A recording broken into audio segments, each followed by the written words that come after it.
आपको पता होगा, जब हम कुछ कहते हैं तो हमारे मुंह से कुछ ध्वनियां निकलती हैं।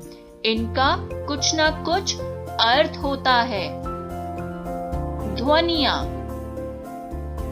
अर्थात ह, क, ख, लो, ये अनेक प्रकार की ध्वनियां हैं। जब हम कुछ भी बोलते हैं तो ये ध्वनियां हमारे मुख से निकलती हैं। बच्चों, ध्वनियों से मिलकर ही शब्द बनते हैं और शब्दों से मिलकर वाक्य। आइए बच्चों, आगे समझें। बच्चों, यह चित्र किसका है? एक राजा का। आप सबको राजा लिखना तो आता है, किंतु क्या आप उसमें से ध्वनियां अलग लिख सकते हैं? सही जवाब, जैसे र जमा अ जमा ज जमा अ। ये अ जो है ये हमारी ध्वनियां हैं। आगे देखिए, यह चित्र एक अनार का है। अनार को आप कैसे लिख सकते हैं? अ जमा न जमा अ जमा र जमा अ आ, ये हमारी ध्वनियां हैं। इन ध्वनियों को और छोटा नहीं किया जा सकता बच्चों।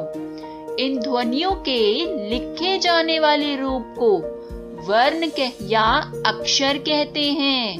अर्थात जिस प्रकार हमने राजा के शब्द के अक्षरों को अलग अलग करके लिखा है, वह अक्षर कहलाते हैं।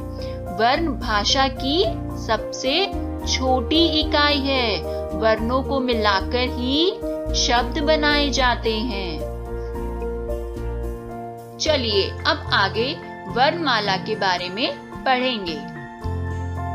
हिंदी भाषा की कई ध्वनियां हैं। जब इन ध्वनियों को एक क्रम में लगा दिया जाता है तो इन्हें वर्णमाला कहते हैं। वर्णों का समूह वर्णमाला कहलाता है। वर्ण के भेद। बच्चों, वर्ण मतलब शब्द की सबसे छोटी इकाई। अब वर्ण के दो भेद होते हैं, स्वर तथा व्यंजन। वर्ण के कितने भेद होते हैं बच्चों? सही जवाब, दो भेद, स्वर तथा व्यंजन। स्वर मतलब ध्वनियां।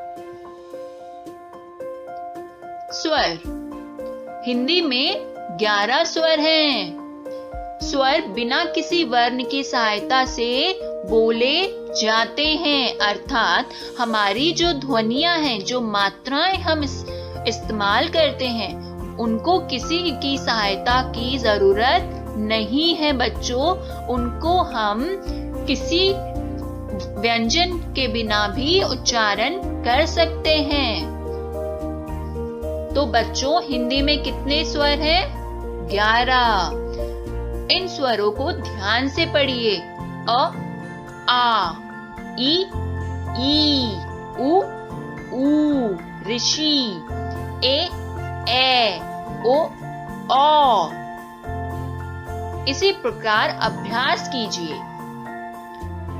तो बच्चों, आपने इस भाग में सीखा कि ध्वनियों से मिलकर ही शब्द बनते हैं और शब्दों से वाक्य।